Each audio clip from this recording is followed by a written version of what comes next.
네, 이번 시간에는 자기 이해와 진로 이론입니다. 우리 교재 3장이고요.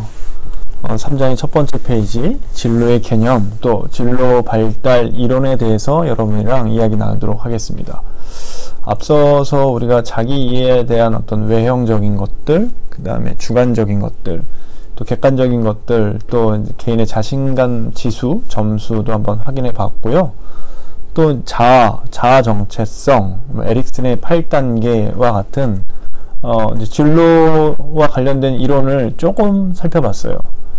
그러나 저희는 스포츠 전공자의, 체육학 전공자의 진로를 탐색하고 개발하고, 또 그걸 통해서 우리 스스로 코칭하는 거를 확인해 가는 수업이기 때문에 일반 교양 수업에 있는 진로 교과만큼 진로와 관련된 이론을 깊게 다루지는 않습니다. 중요한 것 몇 개만 다루도록 하겠습니다. 오늘 수업에 대한 내용인데요. 진로 발달 개념, 또 이론, 긴츠버그나 슈퍼, 이런 주요 학자들에 대한 내용을 다뤄보도록 하겠습니다. 사전적으로 우리 교재에도 나와 있습니다만, 진로는 한 개인이 생애를 통해 갖는 경험과 지위의 총체라고 합니다. 어찌 보면 직업이 사회적 포지션과 하는 일에 대한 개념이기 때문에 진로도 사회를 통해서 얻게 되는 경험과 지위라고 이야기할 수 있습니다. 슈퍼는 진로를 삶을 구성하는 사건의 연속이다라고 얘기했고, 우리나라의 김충기 선생님은 미래에 나아갈 방향 또는 그 길의 의미라고 얘기합니다. 한자로 진로는 아까 이전 영상에 제가 진로 박사를 보여주면서 우리 두꺼비 진로를 보여줬는데,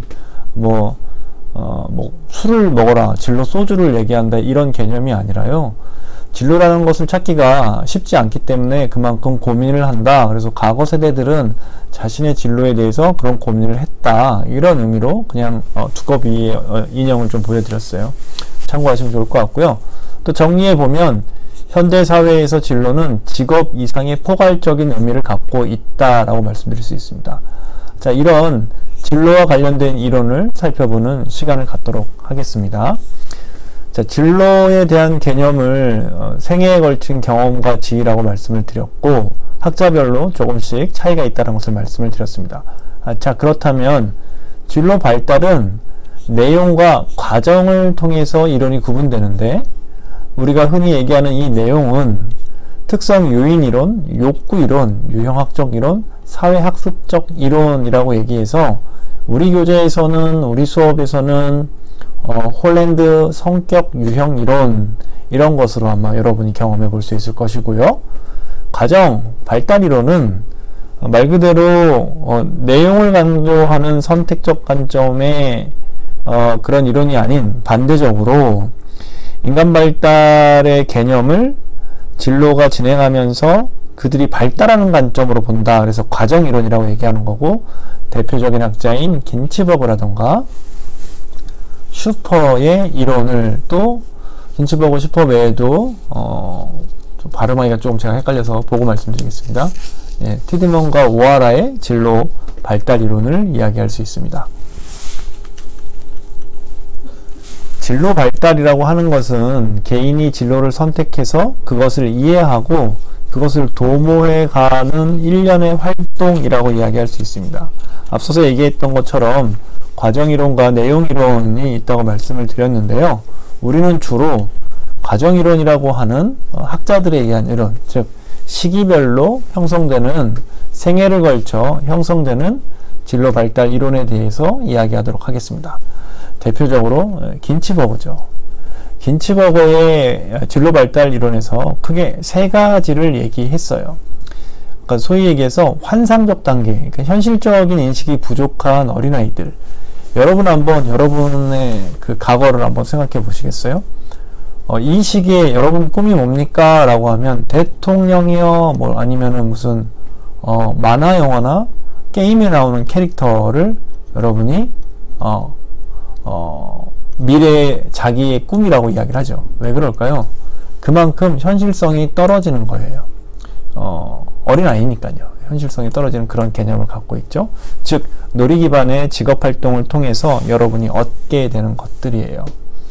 또 그 다음 단계 여러분 청소년기는 시험적 단계예요. 그러니까 만약에 그것을 이제 3단계로 고려한다면 흥미와 여러분 능력과 여러분 가치를 고려하는데, 우리 수업에서는 흥미와 가치도 다룹니다.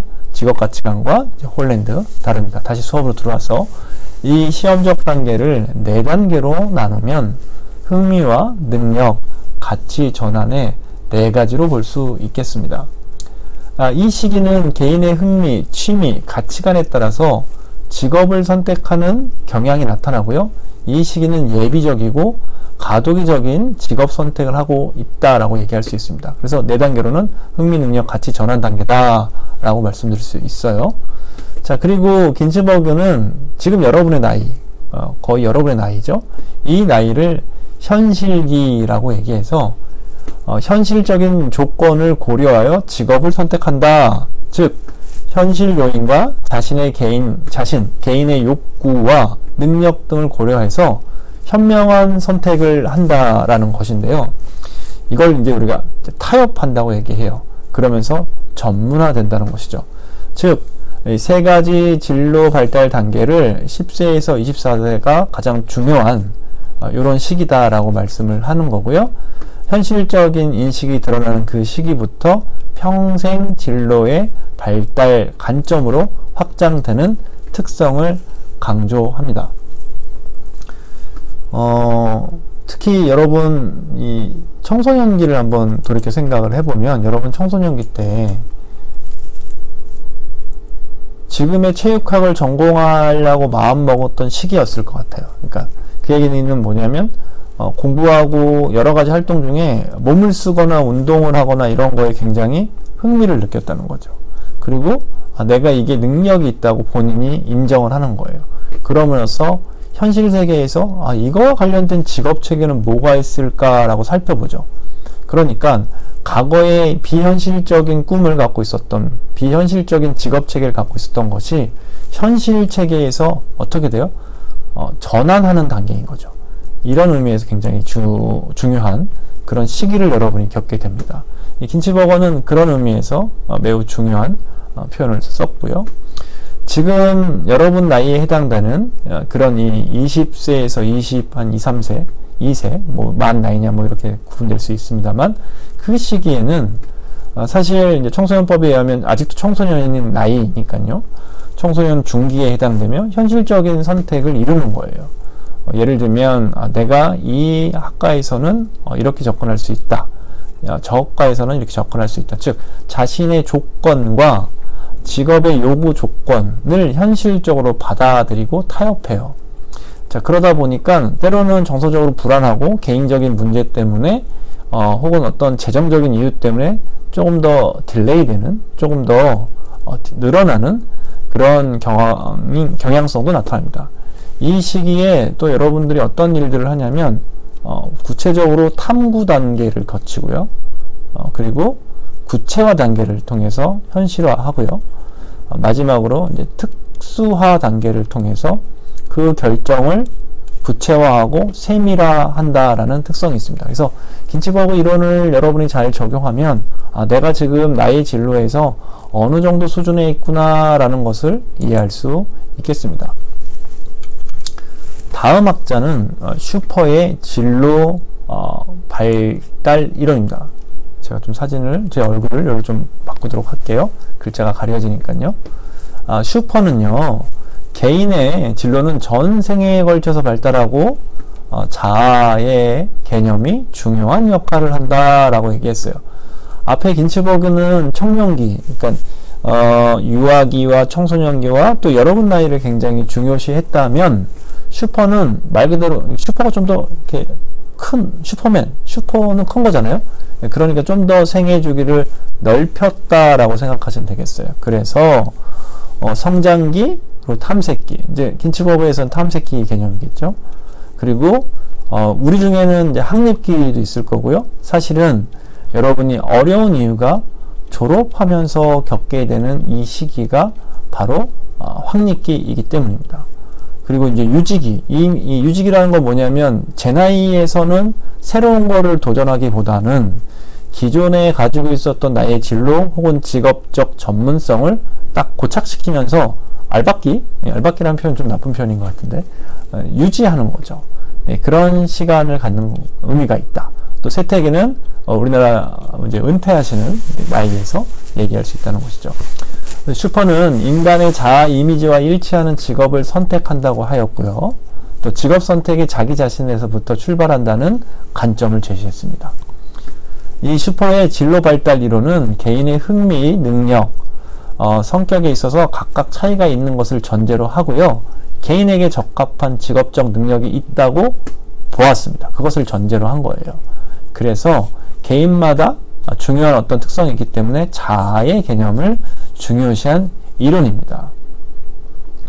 말씀드렸던 것처럼 이 성장기에는 가정 혹은 학교에서 형성이 되겠죠.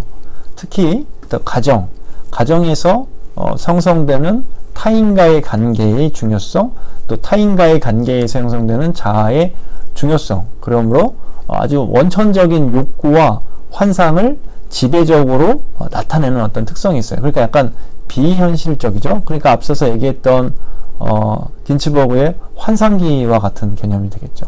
그래서 이 시기를 환상기, 그 다음에 흥미기, 능력기라고 표현을 합니다. 반면에 탐색기는 여러분 세대잖아요. 활동을 통해서 자아를 검증하고 역할을 수행하고 직업 탐색을 시도하고 또 직업 목표와 직업 선택에 대한 자아를 형성하는, 어떻게 보면 전환하는 시기예요. 실제로 넘어가는 단계, 현실 세계로 들어오는 단계. 자, 그러면서도 약간은 미스테이크도 있고, 약간은 미스언더스탠드도 있고, 조금 그런 시기. 그래서 계속 도전하고 경험하고 이런 시기. 그리고 이제 대학을 졸업하고 여러분이 사회에 나가는 이런 시기는 확립기라고 얘기하는데, 탐색기가 잘 갖춰졌을 때 확립기가 나한테 맞는 적합한 진로를 찾을 수 있는 전제 조건이 생깁니다. 어떤 친구는 확립기 초반에 어쩌면 탐색기와 같은 활동을 하기도 한다는 것이죠. 절대적인 값은 조금 차이가 날 수 있다라고 이해하시면 될 것 같습니다. 자, 그래서 확립기인 25세에서 44세는 자신에게 적합한 분야를 발견해서 종사할 수 있는 기반을 만들고 선택한 직업에 대해서 확신을 가지며 직업 안정성을 위해 노력하는 그런 시기예요. 그 후반이 되면 이제 유지기로 넘어가는 것이죠.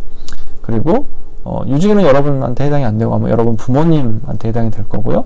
안정성과 만족감을 갖기 위해 지위가 올라가거나 그런 지위를 올리는 방법을 찾는, 학습하는 그런 시기이다라고 말씀드릴 수 있겠습니다. 여러분 시기가 왜 중요한지 좀 고민해 봤으면 좋겠어요. 이 65세는 우리랑은 좀 거리가 먼데, 인생은 60부터라는 얘기가 이제 나오는 그런 또 시대니까 또 알아두면 좋을 것 같은데요. 마지막 단계인 세태기라고 지금 이제 슈퍼가 얘기를 했는데, 이 슈퍼가 이걸 이렇게 주장한 시기가 1952년이에요. 53년입니다. 굉장히 오래된 이론이기 때문에 그 시기에는 65세는 정말 세태기였죠. 그러나 지금 시기는 조금 다를 수 있다. 다만 이론적으로는 그렇다. 이해하시면 좋을 것 같습니다. 자, 마지막으로 이제 티드먼과 오하라의 발달 이론, 이제 가정 이론의 마지막인데요. 진로는 자아 정체감 형성 과정과 연관이 되는 특성을 갖고 있다. 그래서 직업 발달은 직업 정체성과 연관이 되며 일생 동안 직업이 발달 단계가 반복되는 특성을 갖고 있다라고 이야기했어요.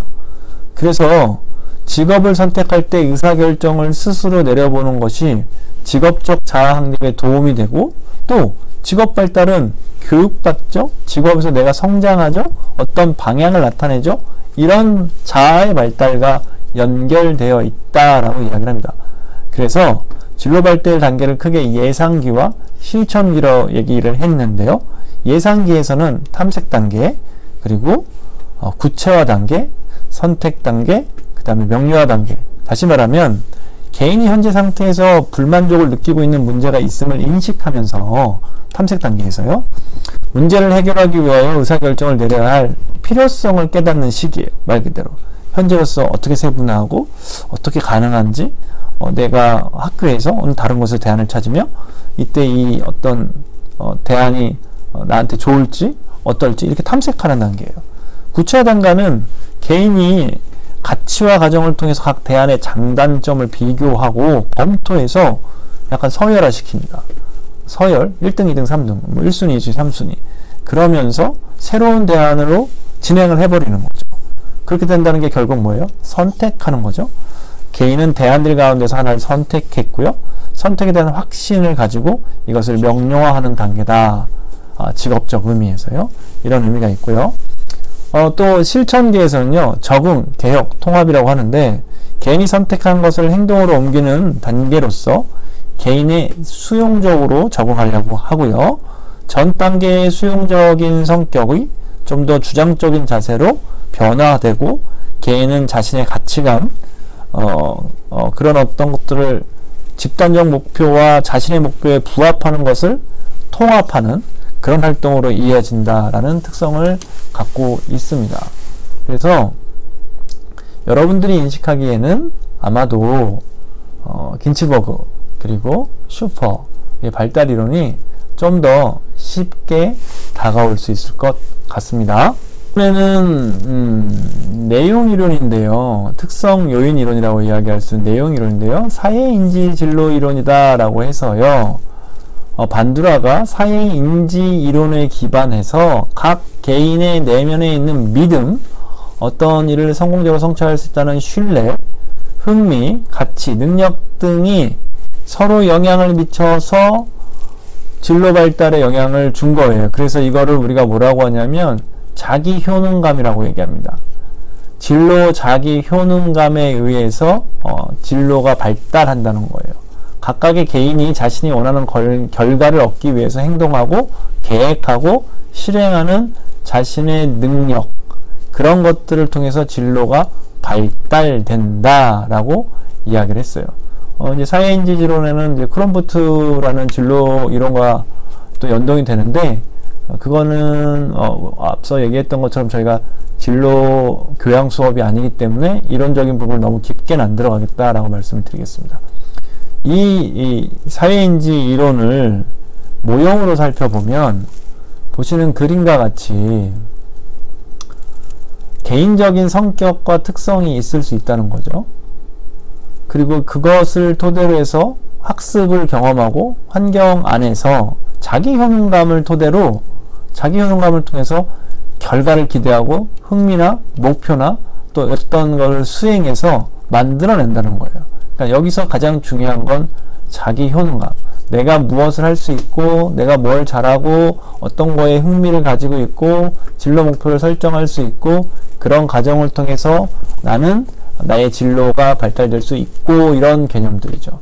사회인지 진로 이론은 개인의 특성, 특히 인지적 요인들, 환경적 차원에 따라서 진로 발달과 선택에 영향을 미치는 과정을 설명하고 있기 때문에 개인이 속해 있는 문화권에 따라서 말 그대로 다릅니다. 그러니까 대한민국 문화권과 아프리카에 있는 문화권과 또 일본과 이런 게 다른 거예요. 말 그대로 사회 안에서 인지하고 있는 개인적인 특성, 또 사회의 특성이 다르기 때문에 그렇게 된다는 거예요. 크게 두 가지로 자기 효능감, 어떤 거에서요? 환경적인, 학습적인, 사회 안에서의 자기 효능감을 통해서 자기의 진로를 발달시키는 특성이 있다라고 이야기할 수 있습니다.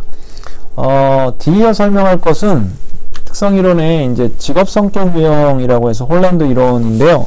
사실은 6가지 이론인데요. 6가지인데 지금 이제 4가지만 얘기를 했어요.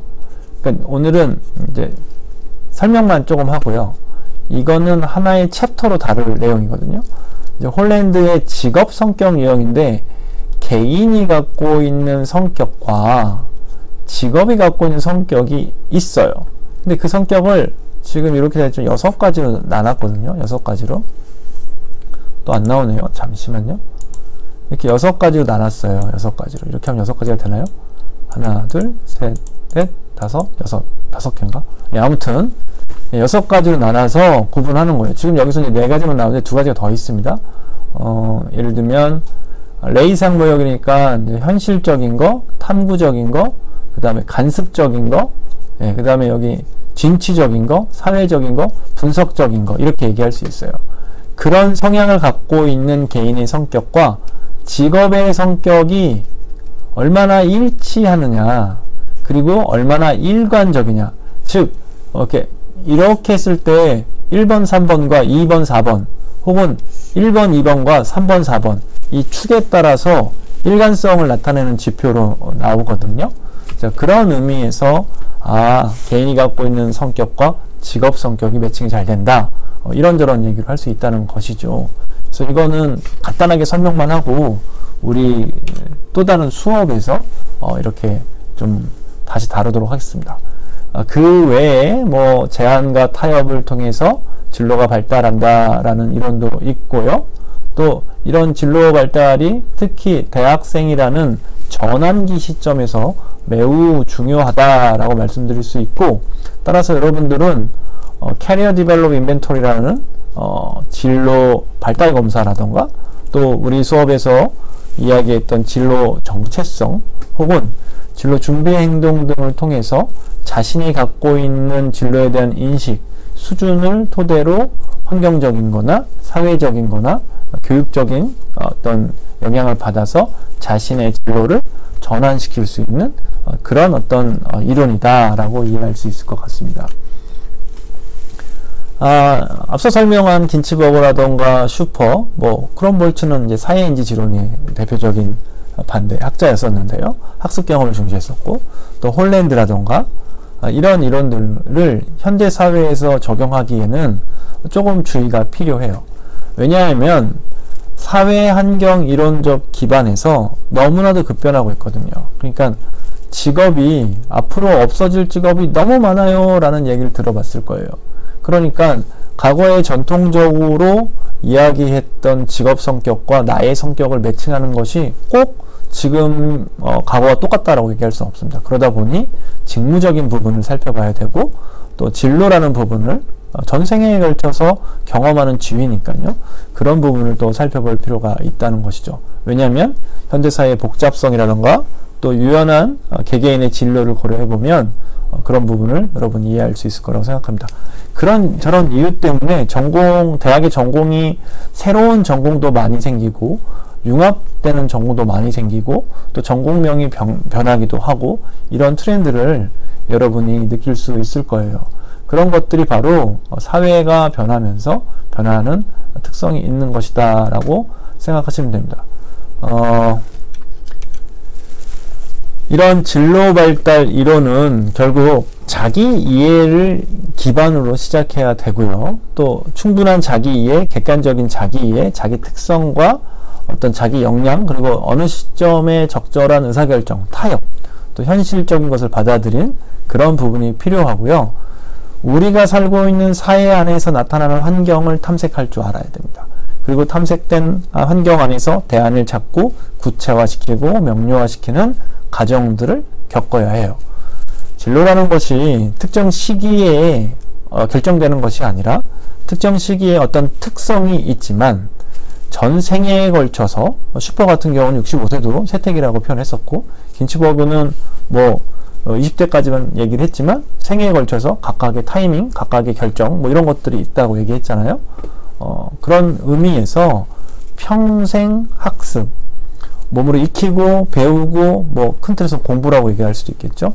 그런 것들을 통해서 여러분들이 진로를 발달시켜야 된다는 어떤 의미, 함의를 이해할 수 있을 것입니다. 여러분의 강점, 여러분의 장점, 또 여러분이 부족한 점, 이런 것들을 여러분이 좀 체크를 해보면 진로를 설정하면서 수학 분석도 할 수 있을 것 같고요. 이거는 꼭 하라는 건 아니고요. 그렇게 설명할 수 있다라는 예시를 드는 거고요. 그걸 통해서 여러분이 여러분 직업 선택과 여러분 성장에 도움을 줄 수 있는 이론적 기반을 마련할 수 있을 거라고 생각합니다. 오늘 배운 진로 발달 이론은 여러 학자들을 통해서 내용 이론과 가정 이론을 좀 살펴봤고요.